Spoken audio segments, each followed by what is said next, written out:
Hello friends. आप सभी का हमारे यूट्यूब चैनल निरपेक्षवाद में बहुत बहुत स्वागत है। आज हम लोग ज्योग्राफी जीएस सेक्शन का फर्स्ट चैप्टर कवर करने वाले हैं। उसका कुछ हिस्सा हम लोग आज कवर करेंगे और यहाँ से हमारी ज्योग्राफी सेक्शन में जर्नी शुरू होगी। दोस्तों, पहला जो चैप्टर है जिसके बारे में हम लोग पढ़ने वाले हैं वो है बहुत ही इंटरेस्टिंग चैप्टर है। जब भी हम लोग रात में, आजकल तो घरों में सब लोग बंद हो गए हैं, जिसकी वजह से रात में हम लोग कभी खुले आसमान की तरफ देखने को मिलता नहीं। गांव में अभी भी ये चीज है। जब भी हम लोग आसमान की तरफ देखते हैं रात को, असंख्य तारे हमको दिखते हैं चमकते हुए। कुछ बहुत ही, जिनकी चमक धीमी होती है, कुछ की चमक बहुत ही ज्यादा होती है। चंद्रमा होता है, अलग अलग आकार में व्यवस्थित रहते हैं।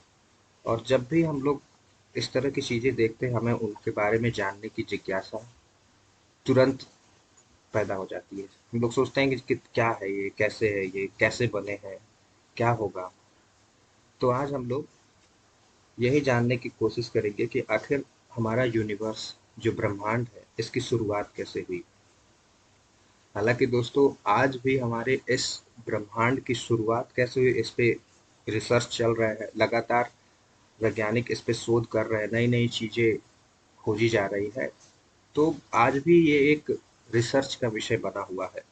कोई भी थ्योरी यूनिवर्स के निर्माण को पूरी तरह से एक्सप्लेन नहीं कर पाती है। हमारे पास जो सबसे मान्यता प्राप्त, सबसे एक्सप्लेन, सबसे विस्तृत जो थ्योरी है वो है बिग बैंग की थ्योरी, जिससे हमको पता चलता है कि यूनिवर्स बना कैसे। बहुत सारे वैज्ञानिकों का, नासा के वैज्ञानिकों का इसमें योगदान रहा। हमारे भी इसरो के साइंटिस्ट समय समय पे कुछ ना कुछ चीजें वहां से खोजते रहते हैं, निकालते रहते हैं। तो चलिए शुरू करते हैं कि ये यूनिवर्स का निर्माण हुआ कैसे, कैसे बना, इसके बारे में अलग अलग थ्योरीज क्या है, और यूनिवर्स है क्या। तो सबसे पहले हम लोग फ्रेंड्स समझते हैं कि यूनिवर्स में है क्या, किन चीजों से मिलकर बना हुआ है यूनिवर्स। तो जैसा कि मैंने ये अपनी नोट्स बनाई है, इसमें आप देख सकते हैं मैं यूनिवर्स को एक्सप्लेन कर रहा हूँ। यूनिवर्स दोस्तों चार चीजों से मिलकर बना हुआ है। आप देखेंगे कि पूरे यूनिवर्स में केवल चार चीजें ही एग्जिस्ट कर रही है। जैसे कि एक होता है मैटर, यानी कि पदार्थ। पदार्थ किसको कहते हैं? Anything which has mass and it occupies space. ये क्लास नाइन्थ में भी आपको पढ़े होंगे कि वो हर एक चीज जो, जिसमें मास होता है, यानी कि जिसका द्रव्यमान होता है, और जो कुछ ना कुछ स्थान घेरती हो, उसी को मैटर कहते हैं। जितने भी हमारे पीरियोडिक टेबल में जो नेचुरली ऑकरिंग, लैब में नहीं बनाए गए हैं, जिनको प्रकृति में स्वयं पाया जाता है, वे सारे के सारे मेटल्स, नॉन मेटल्स और गैसेस, उन वे सभी मैटर के अंतर्गत आते हैं। और इन्हीं सब चीजों से पृथ्वी पे जितनी भी चीजें आज हमें एग्जिस्ट कर रही है, वो मिलके बनी है। जैसे कोई भी चीज इन्हीं से मिलके बनी है। लकड़ी है, कार्बन से मिलके बना है। स्टील है, उसमें कार्बन है, आयरन है, गोल्ड है। तो जितने भी ब्रह्मांड में कोई भी द्रव्यमान है, तो इन्हीं सब चीजों से मिलके बना हुआ है। तो मैटर के अंतर्गत हम सारे मेटल्स को रख सकते हैं, नॉन मेटल्स, गैसेस को रख सकते हैं। मतलब कि जितने भी प्रकृति से हमको मेटल्स, नॉन मेटल्स या फिर और एलिमेंट्स, गैसेस प्राप्त होती जो कि हमारे वायुमंडल में है, वे सभी मैटर के अंतर्गत आती हैं। दूसरी चीज है दोस्तों स्पेस। स्पेस यानी कि वैक्यूम, खाली स्थान। आप यूनिवर्स का मैक्सिमम पार्ट जब देखोगे, जब भी हम कभी कोई मूवी देखते हैं साइंस फिक्शन वाली, या फिर कभी कोई इसरो का मिशन हुआ, या फिर नासा का मिशन हुआ, जो वो लोग अपने एनिमेशन प्रस्तुत करते हैं हम लोगों के सामने, तो उसमें यूनिवर्स का मैक्सिमम पार्ट एक निर्वात दिखाया जाता है। मतलब खाली, कुछ भी नहीं होता है वहां पे। तो वो, उसे हम क्या कहते हैं? स्पेस, यानी कि अंतरिक्ष, नॉन प्रेजेंसनेस, जहां पे कुछ भी मौजूद नहीं होता है।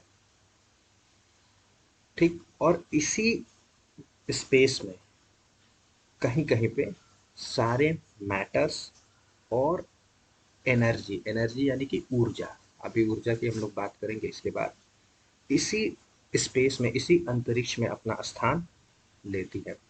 यहाँ पे दोस्तों क्या है कि मेरा एक आप लोगों से क्वेश्चन है, आप लोग कमेंट सेक्शन में लिख के मुझे बताइएगा कि ऐसे क्या कारण है, या ऐसा क्या कारण है जिसके चलते हमारा जो यूनिवर्स का मैक्सिमम पार्ट है वो हमें ब्लैक दिखाई देता है, डार्क दिखाई देता है, काला दिखाई देता है। ये आप लोगों को मुझे कमेंट सेक्शन में लिख के बताना है।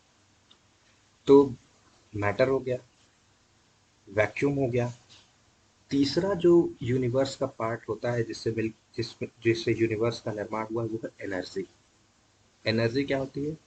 बहुत ही साधारण सी परिभाषा है एनर्जी की, anything which have capacity to do a task. हर एक ऐसी चीज ब्रह्मांड में जिसमें कार्य करने की क्षमता हो, उसी को हम लोग क्या कहते हैं?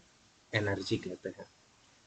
हम पढ़ते भी हैं, energy is the capacity to do work. और दोस्तों एनर्जी की सबसे खास बात ये होती है कि एनर्जी कई फॉर्म में एग्जिस्ट करती है, जैसे कि रेडिएशन, विकिरण के फॉर्म में भी एनर्जी होती है, हीट के फॉर्म में भी एनर्जी होती है, बहुत सारी इमिशंस निकलते हैं, वो भी एनर्जी का एक रूप है।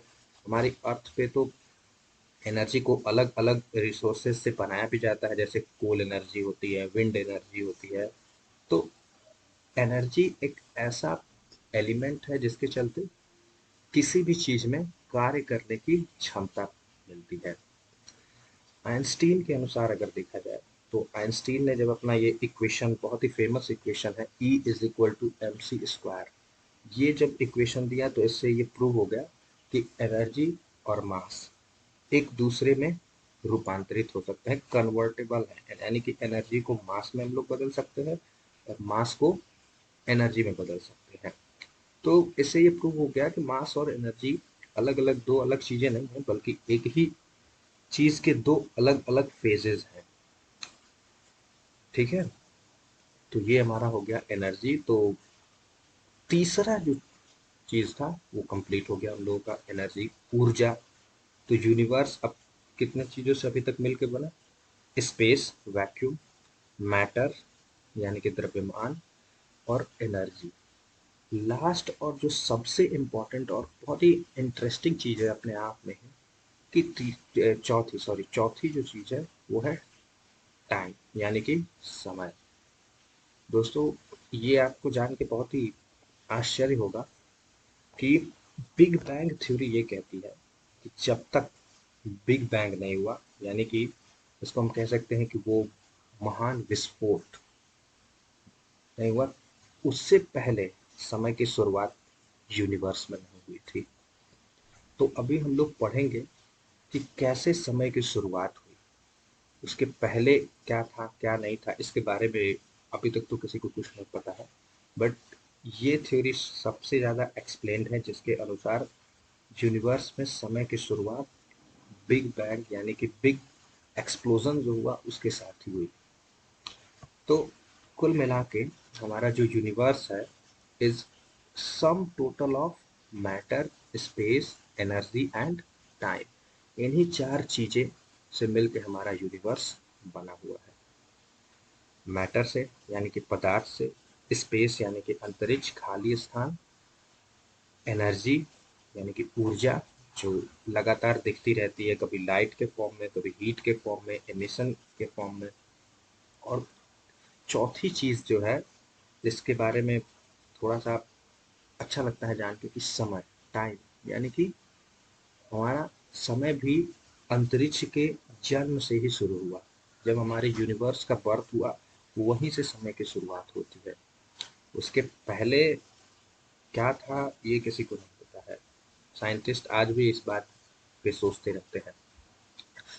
तो दोस्तों चलिए हम लोग समझते हैं कि ये सब शुरू कैसे हुआ, आखिर हमारा ब्रह्मांड बना कैसे।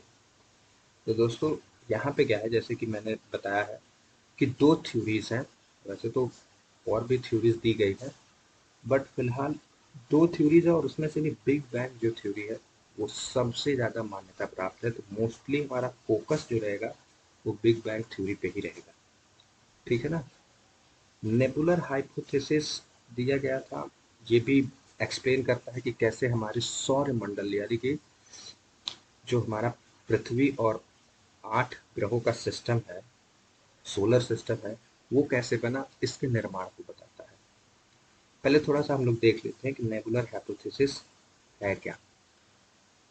तो दोस्तों, नेबुलर हाइपोथेसिस कांत के द्वारा, सर इमैनुअल कांत एक फिलोसोफर थे, जर्मन के, उनके द्वारा इसको प्रतिपादित किया गया था और बाद में उसको लैपलास ने मॉडिफाई किया था, जो उसमें थोड़ी बहुत कमियां थी उसको मॉडिफाई किया था। दोस्तों, कांत के अनुसार जो हमारी ब्रह्मांड की शुरुआत हुई वो नेबुला से हुई। नेबुला क्या होता है आगे भी हम लोग पढ़ेंगे, बट फिलहाल मैं थोड़ा सा बता देता हूँ। नेबुला एक बहुत ही विशाल, बहुत ही जाइगेंटिक गैस का क्लाउड होता है। लगभग कई प्रकाश वर्ष की इसकी चौड़ाई होती है, ठीक है ना। और इसमें क्या होता है, गैसेस होती है, मोस्टली हाइड्रोजन होती है, डस्ट पार्टिकल होते हैं। तो अभी मैं आप लोगों को नेबुला की पिक्चर दिखाऊंगा अभी, ठीक है। तो कांत ने बताया था कि प्रारंभ में एक गैसियस जाइगेंटिक नेबुला था, बहुत ही विशाल गैसों से मिलकर बना था।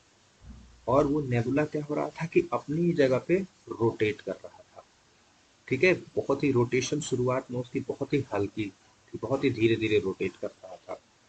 उसके बाद क्या हुआ फ्रेंड्स, कि जैसा कि आप जानते हैं कि शुरू में क्या था, गैसें बहुत ही ज़्यादा गर्म थी, बहुत ही हॉट थी। बट जैसे जैसे टाइम बीतता गया यूनिवर्स में, गैसेस क्या होती गई, ठंडी होती गई। और ठंडी होती है कोई भी चीज़ तो कॉन्ट्रैक्ट करती है, सिकुड़ती है। अब धीरे धीरे ठंडी होने के साथ साथ जब नेबुला कूल हुई तो क्या हुआ कि उसका जो रेडियस था जिस पे रोटेट कर रही थी, वो क्या हुआ कि धीरे धीरे छोटा होने लगा। और साइंस में 11th में आप पढ़ेंगे कि कॉन्सेप्ट है एंगुलर मोमेंटम का, ठीक है ना। तो एंगुलर मोमेंटम का कॉन्सेप्ट है जो ये कहता है कि अगर कोई ऑब्जेक्ट किसी रोटेटिंग पाथ पे लगातार रोटेट कर रहा है और उस रोटेटिंग पाथ की अगर हम लोग रेडियस छोटा करते जाए, तो उससे होता क्या है कि एंगुलर मोमेंटम को कंजर्व करने के लिए, यानी कि कोणीय संवेग को संरक्षित करने के लिए रोटेशन की स्पीड क्या हो जाती है, बढ़ जाती है। सारा ये जो नेबुलर हाइपोथेसिस है वो इसी पे बेस है कि नेबुला पहले धीरे धीरे रोटेट कर रहा था, ठंडे होने के साथ कॉन्ट्रैक्ट किया और कॉन्ट्रैक्शन होने के साथ साथ उसकी रोटेशन की स्पीड बढ़ती गई। अब दोस्तों, अगर आप लोग कहीं भी देखेंगे कि अगर कोई चीज अपने एक्सिस पे रोटेट कर रही है और उसकी स्पीड क्या हो, अगर लगातार बढ़ती जाए तो क्या होगी, साइड से बल्ज होने लगेगी। अर्थ को भी आप देख सकते हैं कि क्या है, हम लोग कहते हैं कि ऑरेंज का शेप है, ऊपर से हल्की हल्की क्या है, ऊपर और नीचे से फ्लैट है और साइड से थोड़ा सा क्या हुआ है, उभरी हुई है, बल्ज्ड है। तो नेबुला की भी स्पीड बढ़ती गई, तो साइड से क्या हुआ, वो बल्ज होता गया और धीरे धीरे क्या हुआ कि फ्लैट होता गया। उसके बाद भी स्पीड बढ़ी। अब जब स्पीड बढ़ी तो धीरे धीरे उससे उसके मतलब किनारों से अलग अलग रिंग्स बनने लगे। जैसे कि आप सोलर सिस्टम में देखते हैं ना कि 8 रिंग्स बनी हुई है, उसी तरह से वो पूरा का पूरा गैसियस नेबुला अलग अलग रिंग्स में डिवाइड हो गया। और उन अलग अलग रिंग्स में कई जगहों पे क्या हुई, गैसें इकट्ठा हुई। और गैसें जब इकट्ठा हुई तो क्लस्टर बना गैसों का, गैसों का एक पूरा का पूरा गुच्छा बना, जिसमें क्या हुआ कि आप देखेंगे जब मैं अभी आगे बताऊंगा कि तारों का कैसे जन्म होता है, तो उसमें न्यूक्लियर रिएक्शन होने लगे जिससे कि एक तारा बना और फिर धीरे धीरे हमारा पूरा वहाँ पे सोलर सिस्टम क्रिएट हो गया। तो फ्रेंड्स, नेबुलर हाइपोथेसिस है वो वहाँ पे कमजोर पड़ जाती है जब यहाँ पे पूछा जाता है कि आखिर ये जो नेबुला है उसका निर्माण कैसे हुआ, क्योंकि कांत ने तो शुरू ही किया था नेबुला से। नेबुला आया कहाँ से, इसके पहले क्या हुआ था, इसके बारे में ये थ्योरी कुछ खासा बता नहीं पाती है, ठीक है ना।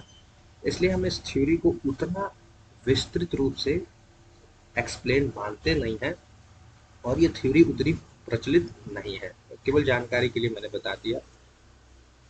मेन हम लोगों को जो कवर करना है वो कवर करना है क्या, हबल द्वारा 1920 में दी गई big bang theory.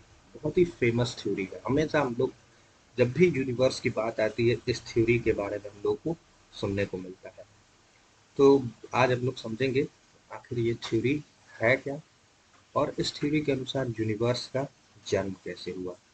Best explains the beginning of time in the universe. जैसा कि इस थ्योरी में सबसे अच्छे से ये बताया गया है कि समय की शुरुआत कहाँ से होती है, यूनिवर्स से। ठीक है ना। चलिए आगे बढ़ते हैं हम लोग, थोड़ा सा और समझते हैं इस थ्योरी को, इस परिकल्पना को समझते हैं। जैसा कि मैंने लिखा है, प्रोपाउंडेड बाय एडविन हबल इन 1920। ये थोड़ा सा मिट गया है, बट आप लोग नोट करना होगा तो नोट कर लीजिएगा। ऊपर मैंने लिखा भी है कि 1920। तो 1920 में एडविन हबल, जैसा कि आप कई बार सुने होंगे कि नासा का एक हबल टेलीस्कोप था जो बहुत दिनों से विश्व का सबसे बड़ा टेलीस्कोप बना हुआ था। ठीक है ना। अभी इसको कुछ समय पहले रिटायर करके एक नया टेलीस्कोप मतलब कि नासा ने फिर से स्थापित किया है उसकी जगह पे। तो यहाँ पे भी मेरा एक क्वेश्चन है आप लोगों से, कमेंट सेक्शन में लिख के बताइएगा कि उस नए टेलीस्कोप का नाम क्या है जिसने हब्बल टेलीस्कोप को रिप्लेस किया है। जरूर बताइएगा, मैं देखूंगा आप लोगों के कमेंट्स।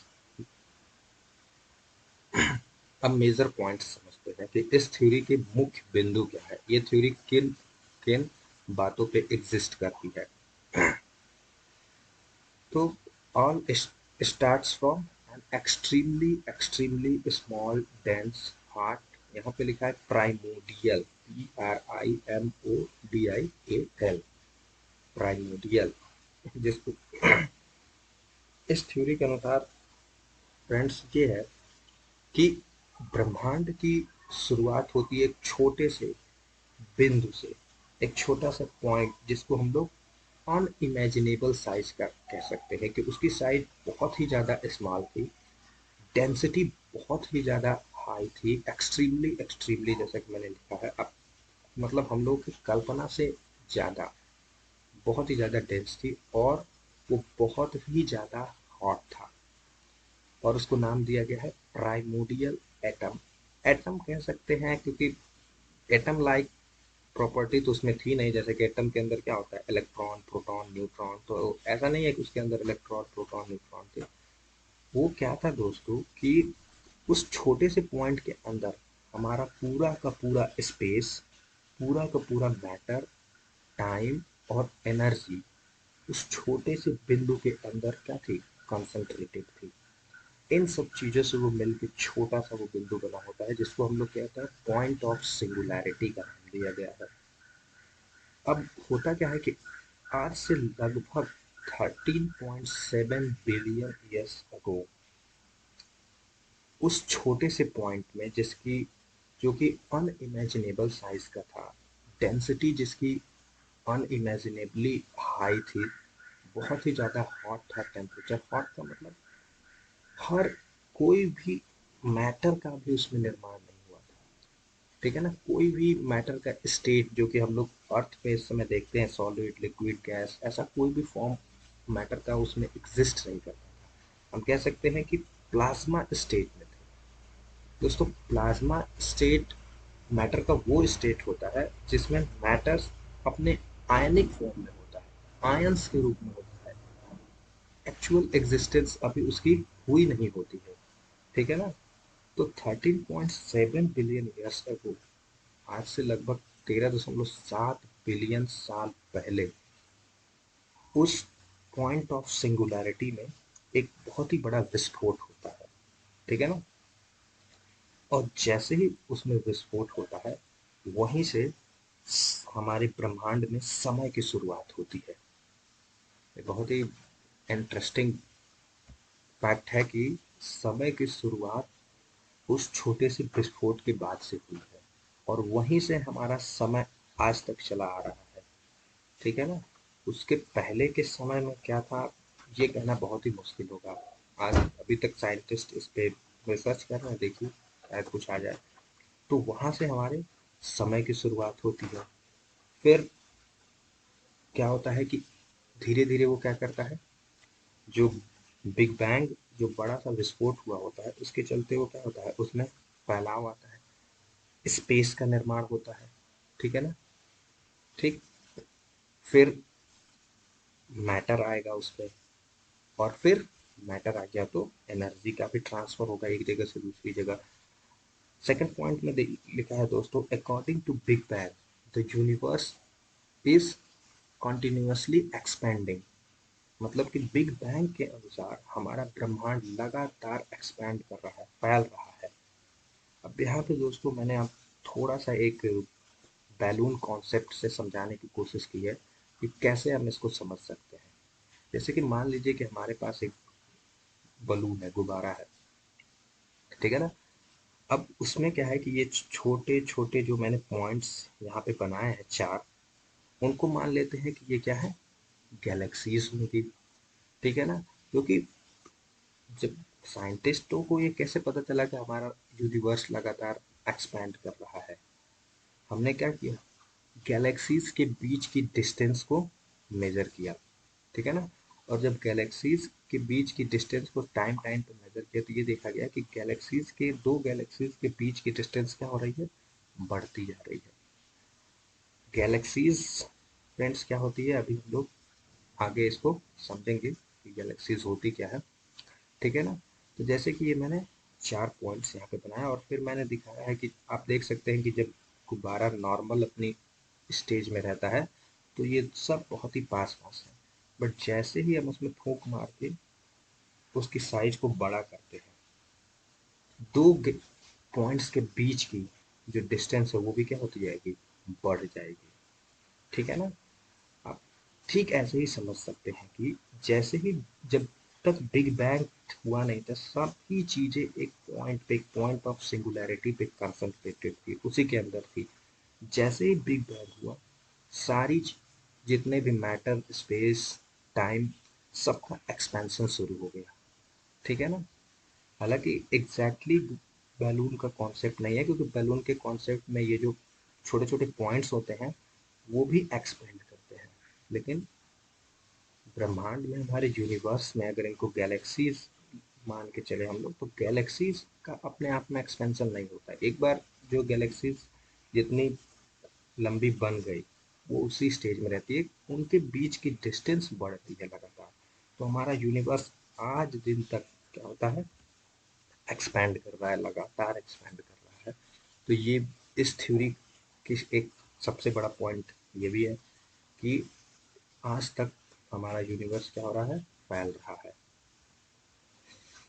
अगला पॉइंट क्या है कि all matter present in the primordial atom in extremely hot state, that is plasma. जैसे मैं ऊपर बता रहा था कि जो भी आज हम लोग मैटर देख रहे हैं, पदार्थ देख रहे हैं, या जितने भी पेरियोडिक एलिमेंट्स हैं नेचुरली ऑकरिंग, शुरू शुरू में क्या थे कि बहुत ही हॉट स्टेट में थे, यानी कि प्लाज्मा स्टेट में थे।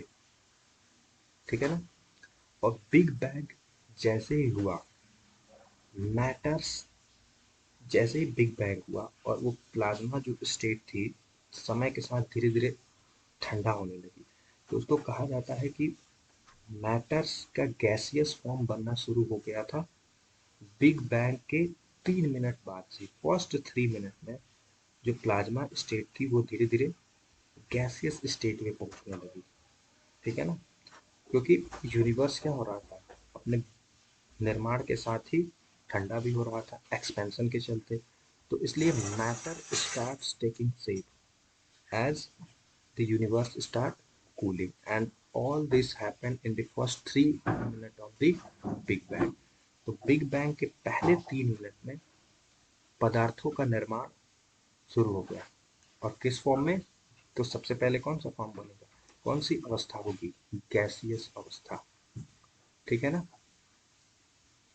After the big bang the universe was still extremely in hot form, ठीक है ना, प्लाज्मा स्टेट।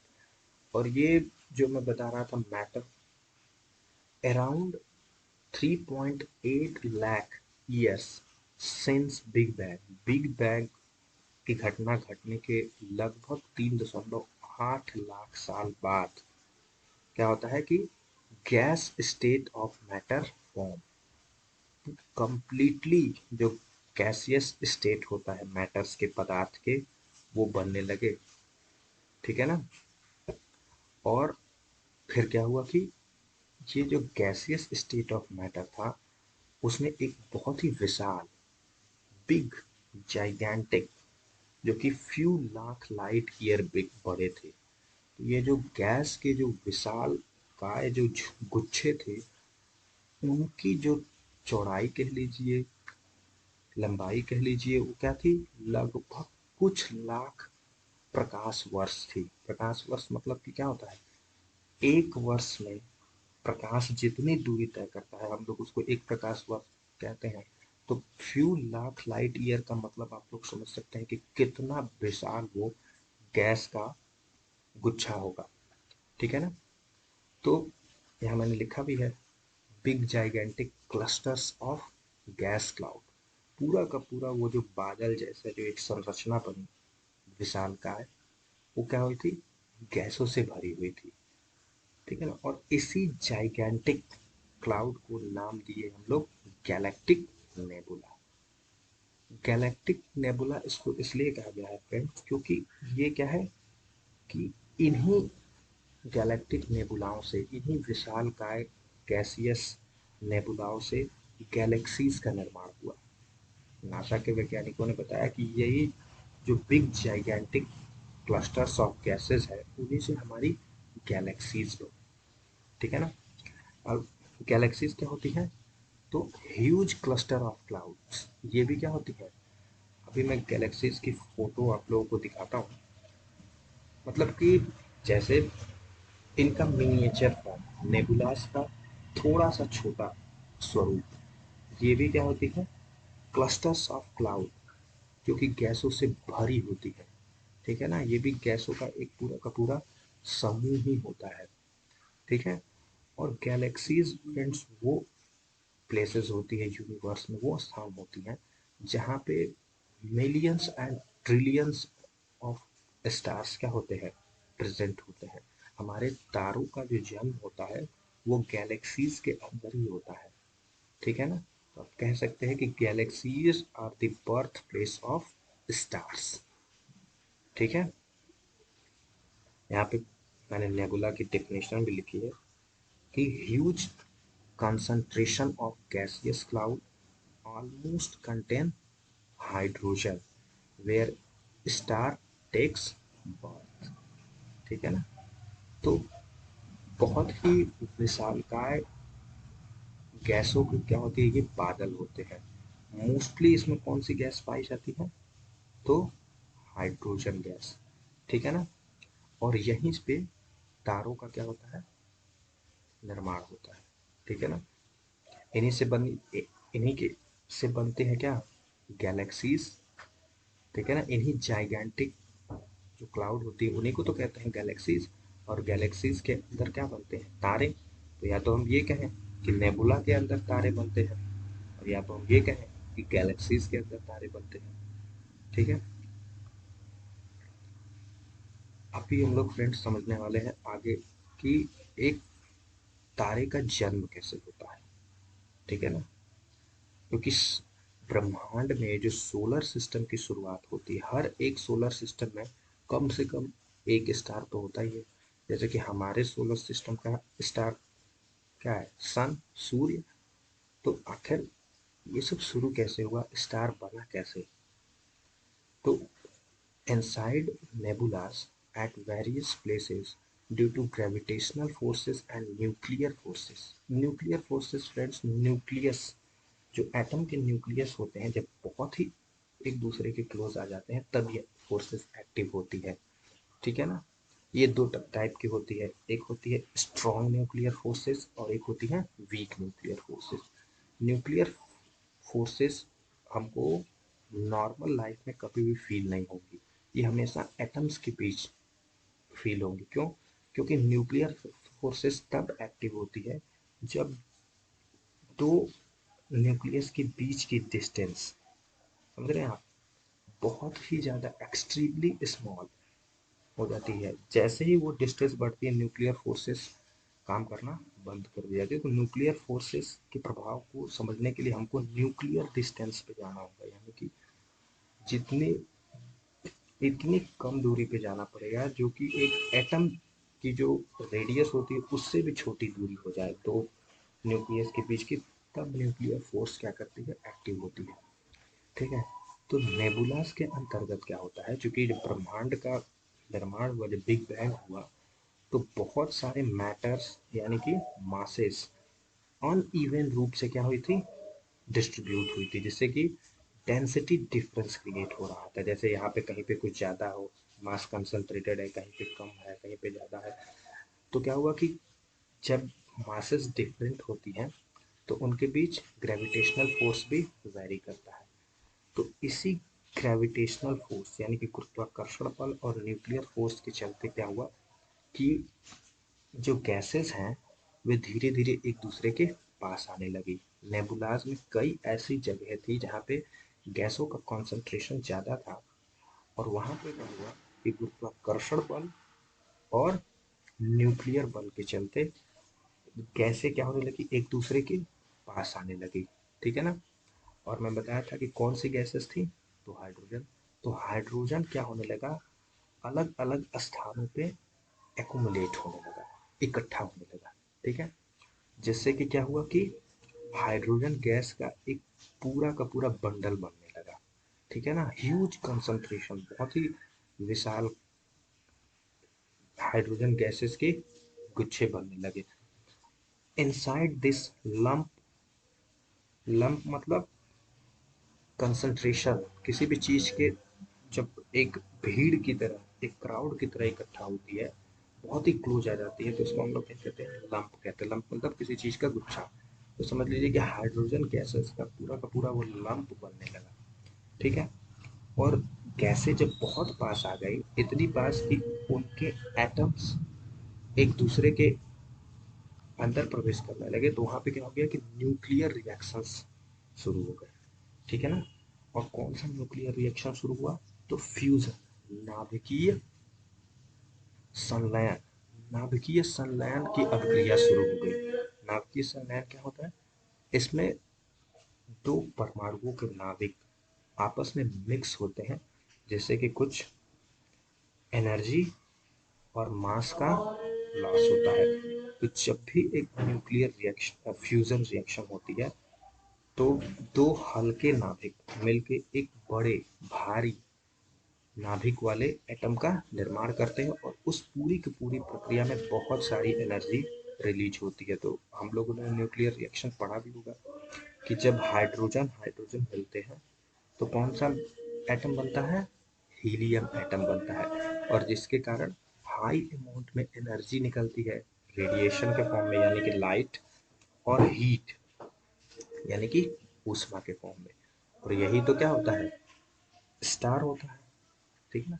एक तारे के अंदर क्या होता है, न्यूक्लियर रिएक्शंस होते रहते हैं, न्यूक्लियर फ्यूजन रिएक्शन होते हैं, हाइड्रोजन हीलियम बनाते रहते हैं और एनर्जी निकलती रहती है। हमारे सन के अंदर भी तो यही प्रक्रिया हो रही है, जिसमें हाइड्रोजन से हीलियम बनता जा रहा है और हमें लाइट और हीट लगातार मिल रही है। तो इस तरह से तारों का निर्माण हुआ। ठीक है ना।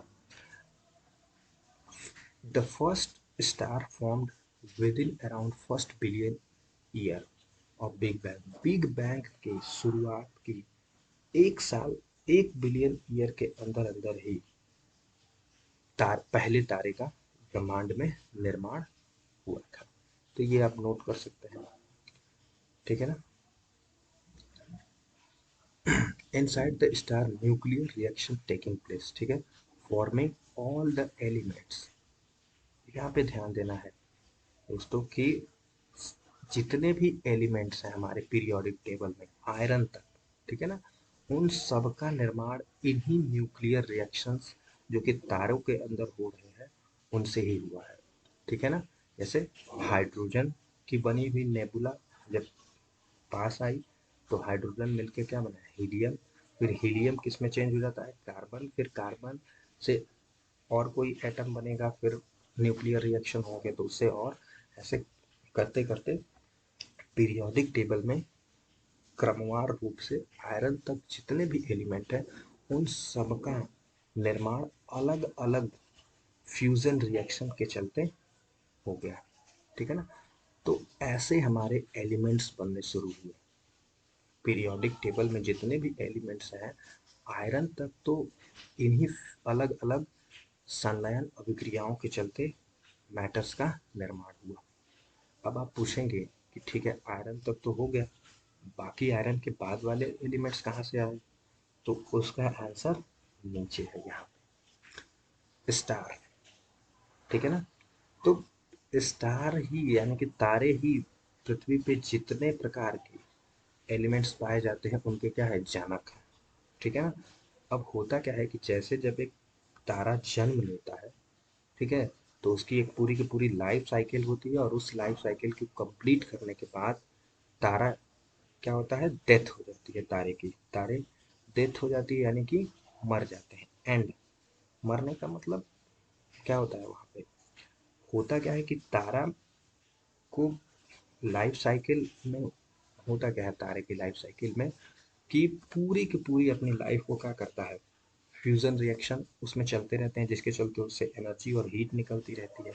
और फ्यूजन रिएक्शन में यूज किसका होता है? हाइड्रोजन का। हाइड्रोजन पास एटम पास आते हैं और हीलियम बनाते हैं। तो दोस्तों क्या होता है कि किसी भी तारे के अंदर हाइड्रोजन की एक सीमित मात्रा होती है। ठीक है ना?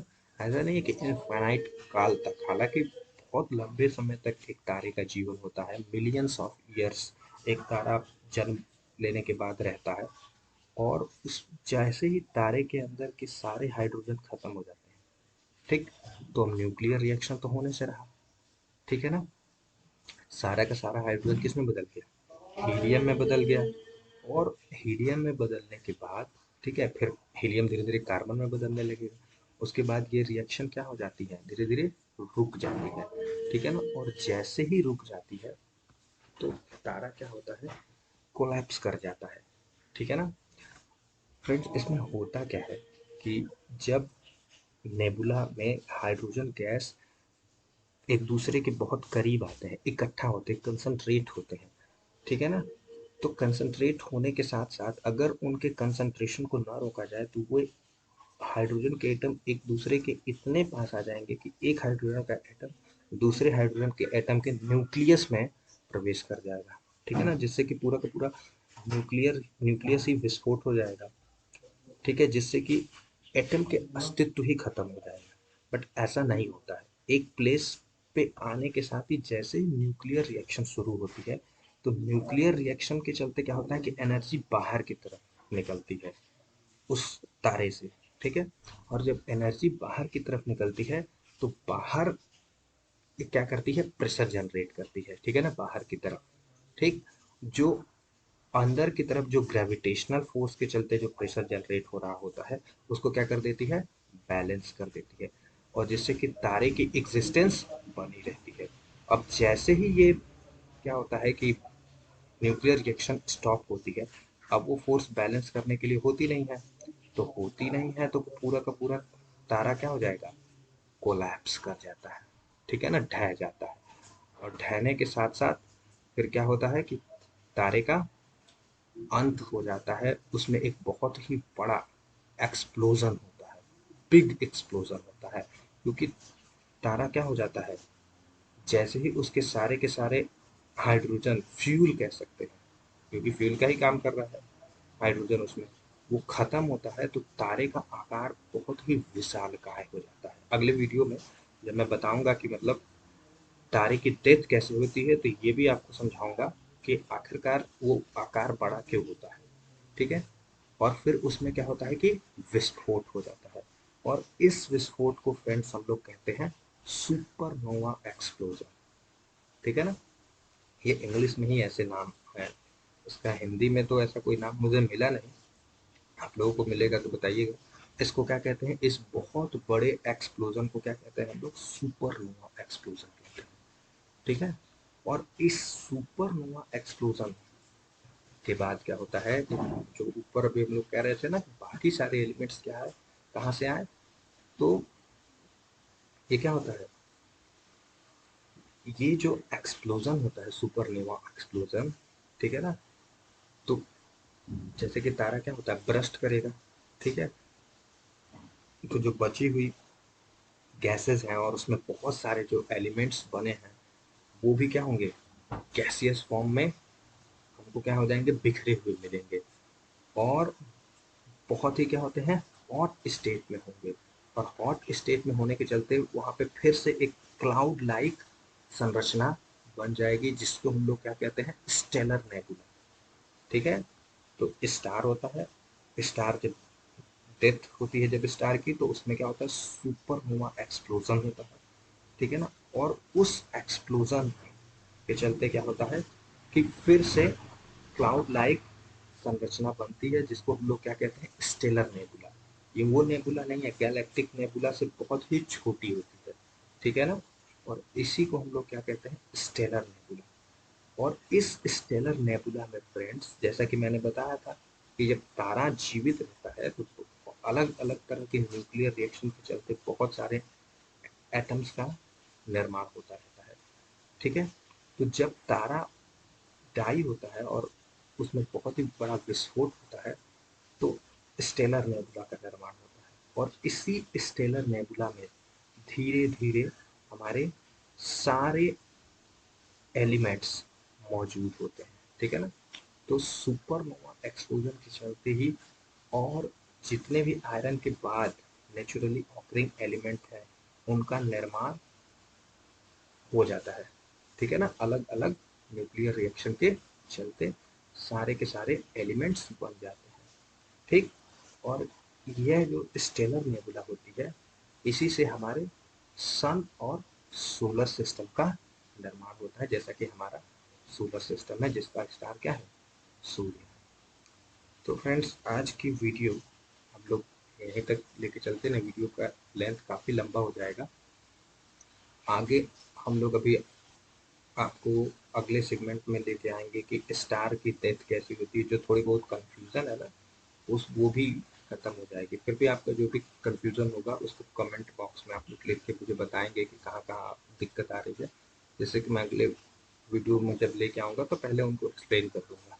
ठीक है ना।